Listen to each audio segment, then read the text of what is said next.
Hey folks, I just got home from my usual street performing in Waikiki with the telescope, and I had an incident happen tonight. Three police officers walked past me and then stopped and then came back, and they asked, do you mind if we have a conversation? And I was like, okay, sure. And they asked me my name, and then one of the police officers got out a notebook and started writing down my name, asking me how to spell it and everything like that, and then asked me for my address. And I was like, okay, why do you need my address? You know, are you going to arrest me for something? Or, you know, no, we're just having a conversation. So you don't want to give me your address? And I was like, well, I don't really see the point. If we're just having a conversation, why do you need my address? And the other two police officers had walked away. So now I'm just doing this with just one police officer. And you know, I've always been cool with the police in Waikiki. You know, I've been doing the street performing for over 2 years, and you know, the police always come by and look in my telescope and, you know, talk about how cool it is and stuff like that. And so, you know, that's what I thought this was going to be at first when they walked up. You know, so I was just being cool with them. I was like, hey, you guys want to see Jupiter and stuff like that. But then this one police officer, you know, started going into this with the notebook, wanting to write down my name and my address and everything. And so after all that, then he asked, you know, so how much does this equipment cost? And I was like, oh, about $1,000. And he's like, oh yeah, you're pretty brave having that out here. You ever have any problems? I was like, no, never had any problems. And so then he goes, and you know, I kind of got the feeling that, you know, they like didn't want me there, but you know, like saying that, you know, I shouldn't be out there with that equipment. I was like, well, yeah, you know, I've been doing this for over 2 years. I've never had any problems, and you know, all this. And then he goes, so have you heard about APEC? Wow. I was like, yeah, I've heard about APEC. And he says, so do you plan on braving it out here during APEC? And I was like, yeah, as much as I can.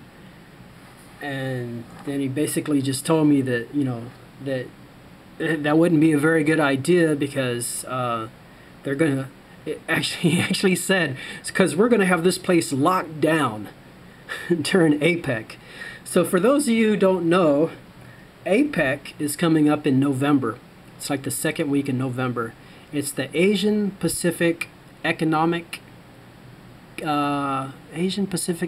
Cooperation. So it's 21 members, 21 different countries. So it's the heads of state of 21 different countries, and they're coming here because President Obama invited them, you know, to his home state in order to host this thing. So it's in a different country every year. And so this year it's in this country, and it's going to be here in Honolulu since Obama's the president. And so, you know, if you check it out, it's going to be the heads of state of 21 different countries from the Pacific Rim: Australia, Canada, Hong Kong, Indonesia, Japan, Korea, Malaysia, Mexico, New Zealand, Papua New Guinea, Peru, the Philippines, Russia, Singapore, Chinese, Taipei, Thailand, the United States, and Vietnam. So President Obama will be here, and they're actually holding the meetings just 2 blocks from my house. So I think that's going to be a living hell, actually. I spoke with a couple from Australia from when they had the APEC meeting there in Australia back in 2007, and that was their words, that it was like being in hell.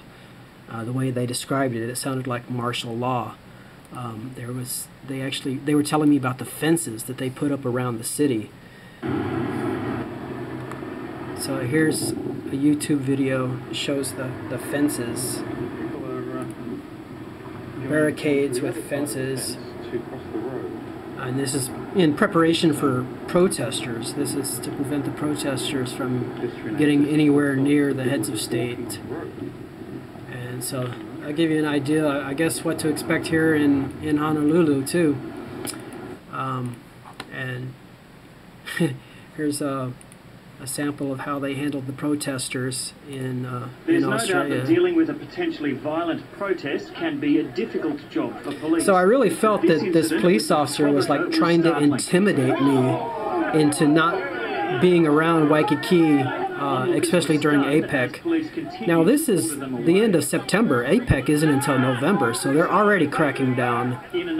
I saw where near where I was performing, every night that I've performed, I've seen this one homeless man sleeping in the same place that I've never done anything about him before, but tonight they did. I saw them go over there, and he came past, and I asked him, what happened, and they told him that it was an $87 fine for blocking the sidewalk. He was sleeping up against the wall, and in the same place that he's been sleeping for the past couple of weeks that I've seen him. And finally tonight, the same night that I get hassled, they said something to him about sleeping on the sidewalk as well. So to go for lunch, that led to a confrontation which saw him arrested in front of his 11-year-old son and later strip searched. So yeah, it's the end of September, and they're already starting to crack down for the meeting that's coming up the second week of November.